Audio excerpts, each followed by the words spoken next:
जब ज्यादातर लोग स्टॉक मार्केट में पैसा कमाने के बारे में सोचते हैं तो वो यही सोचते हैं कि किसी स्टॉक को कम कीमत पर खरीदो और ज्यादा कीमत पर बेच दो। लेकिन जरा इमेजिन करो कि आपके पास एक फलता फूलता एप्पल ट्री है और सिर्फ लकड़ी बेचने के लिए आप उसे काट दो। आप ऐसा कभी नहीं करोगे। आप उस पेड़ को वही बढ़ने दोगे और हर सीजन उसमें लगने वाले एप्पल्स को तोड़ते रहोगे। स्टॉक मार्केट भी बिल्कुल इसी लॉजिक पर काम करता है। आप जिन कंपनीज में इन्वेस्ट करते हो उनसे लगातार कैश रिटर्न ले सकते हो बिना अपनी ओनरशिप छोड़े। लॉन्ग टर्म वेल्थ बनाने के लिए आपको बार बार अपने इन्वेस्टमेंट्स बेचने की जरूरत नहीं होती। कई बार सबसे अच्छा मूव यही होता है कि कंपनी को बस ग्रो करने दो और उसके द्वारा क्रिएट की गई वैल्यू को हार्वेस्ट करते रहो। इन्वेस्टिंग की दुनिया में इन एप्पल्स को डिविडेंड्स कहा जाता है। डिविडेंड मतलब कंपनी के प्रॉफिट्स का एक हिस्सा जो सीधे शेयर होल्डर्स को दिया जाता है। जब कोई मैच्योर और सक्सेसफुल कंपनी एक्स्ट्रा कैश कमाती है जिसकी उसे तुरंत ग्रोथ के लिए जरूरत नहीं होती, तो बोर्ड ऑफ डायरेक्टर्स एक फैसला लेता है।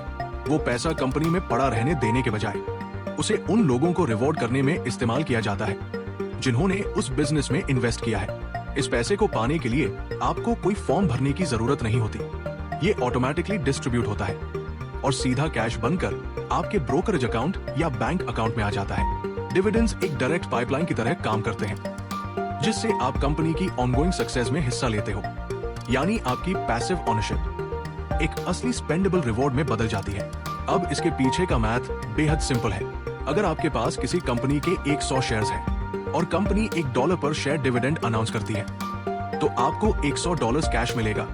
ज्यादातर बड़ी यूएस कंपनीज ये पेमेंट्स एक रिलायबल शेड्यूल पर करती है। आमतौर पर हर क्वार्टर इन्वेस्टर्स को कैश भेजा जाता है। जब आप ये सिंपल कैलकुलेशन समझ जाते हो तो इन्वेस्टमेंट्स की एक साधारण लिस्ट भी आपको एक प्रेडिक्टेबल रिकरिंग इनकम स्ट्रीम जैसी दिखने लगती है। लेकिन यहाँ एक डिटेल है जो बिगिनर्स को अक्सर सरप्राइज करती है। जिस दिन न डिविडेंड पे होता है उस दिन स्टॉक की मार्केट प्राइस उतनी ही अमाउंट से नीचे गिर जाती है जितना डिविडेंड दिया गया हो। फिर से ऑर्चर्ड वाली एग्जांपल सोचो। जब आप पेड़ से एक एप्पल तोड़ते हो तो पेड़ थोड़ा हल्का हो जाता है लेकिन कुछ डिस्ट्रॉय नहीं हुआ।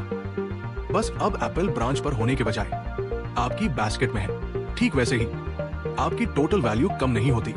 वैल्यू सिर्फ एक जगह से दूसरी जगह शिफ्ट होती है। स्क्रीन पर दिखने वाली स्टॉक प्राइस से सीधे आपकी पॉकेट में कैश के रूप में। ये प्राइस ड्रॉप एक नॉर्मल मैथमेटिकल एडजस्टमेंट है जो सिर्फ ये दिखाता है कि कैश आपके अकाउंट में मूव हुआ है। ये इस बात का साइन नहीं है कि कंपनी अपनी एक्चुअल वर्थ खो रही है। अब जैसे ही डिविडेंड कैश आपके अकाउंट में आता है आपके सामने एक स्ट्रैटेजिक चॉइस होती है।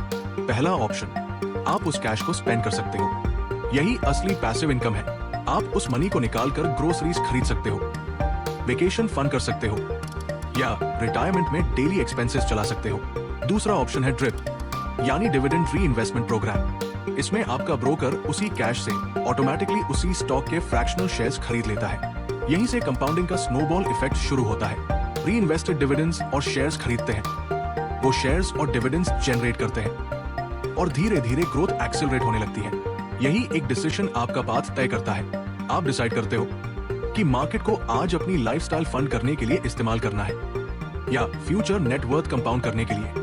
लेकिन इस स्ट्रैटेजी को इफेक्टिवली यूज करने के लिए आपको रियलिस्टिक एक्सपेक्टेशंस रखनी होंगी। एवरेज तौर पर एक हेल्दी कंपनी लगभग 1 से 3% एनुअल डिविडेंड यील्ड देती है। अगर कोई कंपनी 8 या 10% जैसी बहुत हाई डिविडेंड यील्ड दे रही है तो वो कभी कभी ट्रैप भी हो सकता है। अक्सर ऐसा हाई परसेंटेज किसी स्ट्रगलिंग कंपनी का होता है जो इन्वेस्टर्स को कंपनी छोड़ने से रोकने की कोशिश कर रही होती है। एक रिलायबल डिविडेंड पेइंग कंपनी की प्रोफाइल काफी स्पेसिफिक होती है। ये आमतौर पर मैच्योर और स्टेबल बिजनेसेस होते हैं जो एग्रेसिव एक्सपांशन के बजाय स्टेडी और कंसिस्टेंट रिटर्न्स को प्रायोरिटी देते हैं। इस अप्रोच में फोकस होता है फाइनेंशियल स्टेबिलिटी और लोअर रिस्क पर, ना कि अचानक ओवरनाइट वेल्थ बनाने पर। असल में डिविडेंड सिर्फ इतना है कि एक हेल्दी कंपनी अपने सरप्लस प्रॉफिट्स अपने ओनर्स के साथ शेयर कर रही है और यही प्रूफ है कि इन्वेस्टमेंट से रियल स्पेंडेबल मनी निकालने के लिए आपको हमेशा शेयर्स बेचने की जरूरत नहीं होती। सबसे अच्छी बात, कंट्रोल पूरी तरह आपके हाथ में रहता है। आप चाहो तो आज उस फ्रूट को खा सकते हो या उसके सीड्स लगाकर भविष्य में एक बहुत बड़ा ऑर्चर्ड तैयार कर सकते हो और धीरे धीरे आप उस स्ट्रेसफुल माइंडसेट से बाहर निकल सकते हो जहां लोग लगातार बाइंग और सेलिंग में लगे रहते हैं। इसके बजाय आप स्टॉक मार्केट को एक पेशेंट फ्रूट बेरिंग सिस्टम की तरह इस्तेमाल कर सकते हो। जो क्वाइटली आपके बिहाफ पर काम करता रहता है।